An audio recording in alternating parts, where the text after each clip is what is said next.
आपने कभी हीरा देखा हो तो हीरा का मल्टी डायमेंशियल फेस होता है।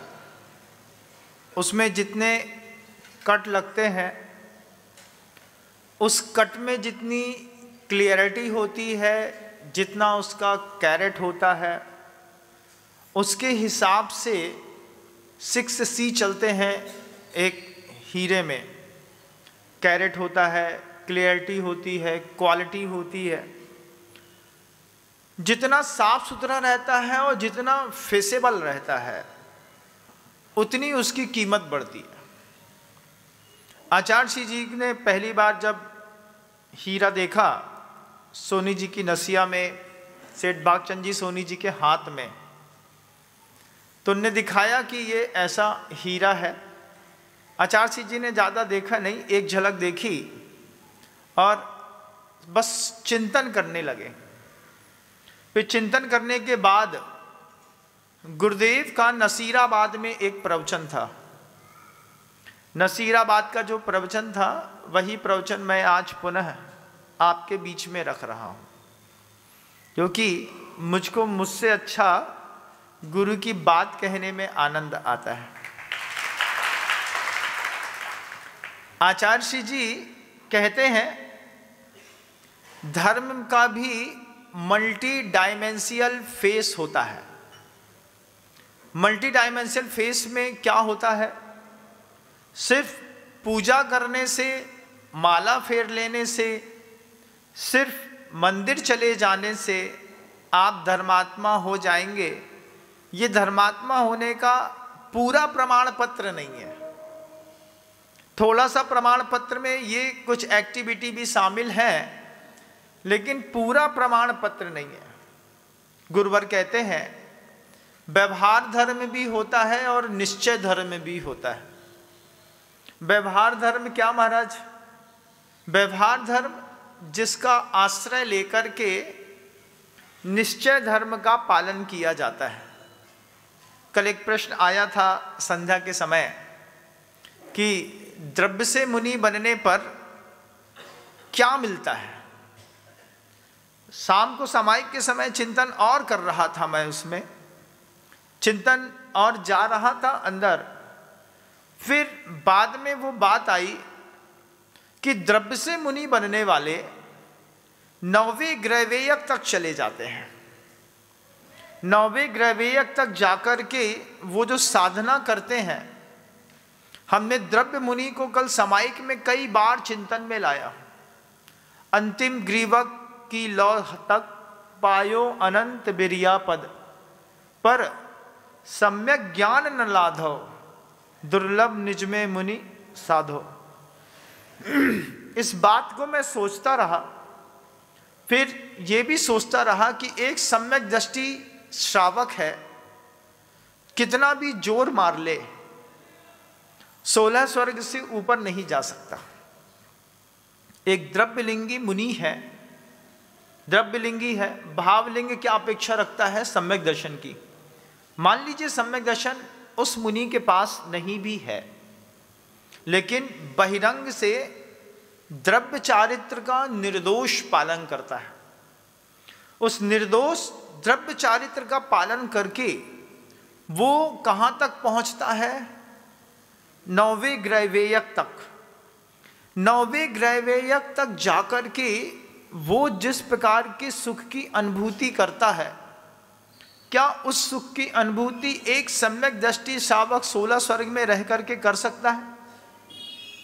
16वें स्वर्ग तक जो है, आप जिस तरीके का सम्यक दृष्टि सुख भोगता है, क्या वह मिथ्या दृष्टि मुनि 9वें ग्रहवेयक तक जाने के बाद क्या उसके और इसके सुख एक हैं? नहीं है महाराज।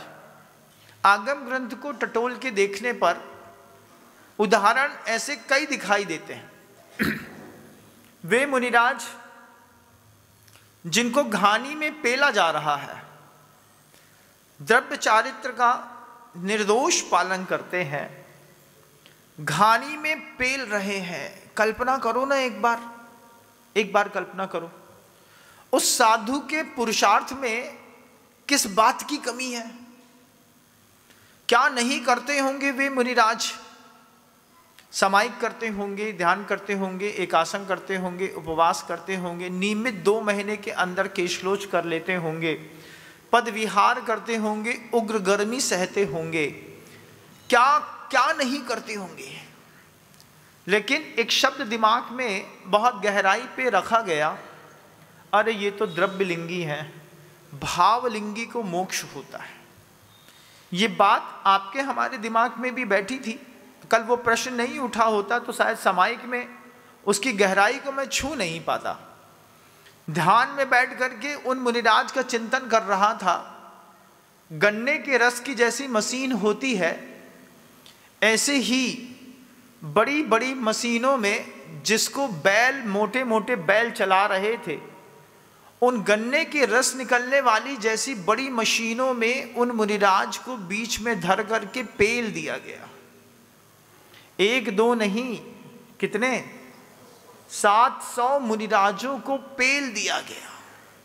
वे उस गन्ने के रस की मशीन के बीच में 2 लोहे के घूमते हुए चक्रों के बीच में जहां पर छोटे छोटे कांटे निकाले हैं, उसमें एक दिगंबर मुनिराज को पेल दिया गया। पेलने पर पहली बार में, गन्ना तो 3 बार पेलने पर रस देता है, लेकिन अगर किसी जीव को, सजीव को उसमें डाल दिया जाए तो दोबारा उसका रस निकालने की जरूरत नहीं पड़ती बंधुओं, पहली बार में ही प्राणांत हो जाता है। वे मुनिराज, कल्पना करिए एक बार आंख बंद करके, एक बार वे मुनिराज द्रव्यलिंगी है। द्रव्यलिंगी मुनिराज को घानी में पेल दिया गया। पेले जाने पर आगम कहता है, उफ तक नहीं करी उनने, पेल दो मुझे, मैं इस शरीर का नहीं हूं, ये शरीर मेरा नहीं है। जब इतनी गहरी भावना द्रव्यलिंग का पालन करने के साथ है, तो फिर प्रश्न उठता है कि मिथ्या दर्शन को नाश क्यों नहीं कर पा रहा? जब इतना ऊंचा चारित्र का पालन कर रहा है, फिर सम्यक्त को प्राप्त क्यों नहीं कर पा रहा है? उत्तर मात्र एक होता है कि कुछ कर्म ऐसे होते हैं बंधुओं, जिनका इतना सूक्ष्म परिणमन होता है, उस सूक्ष्म परिणमन में जीव की दृष्टि नहीं जाती।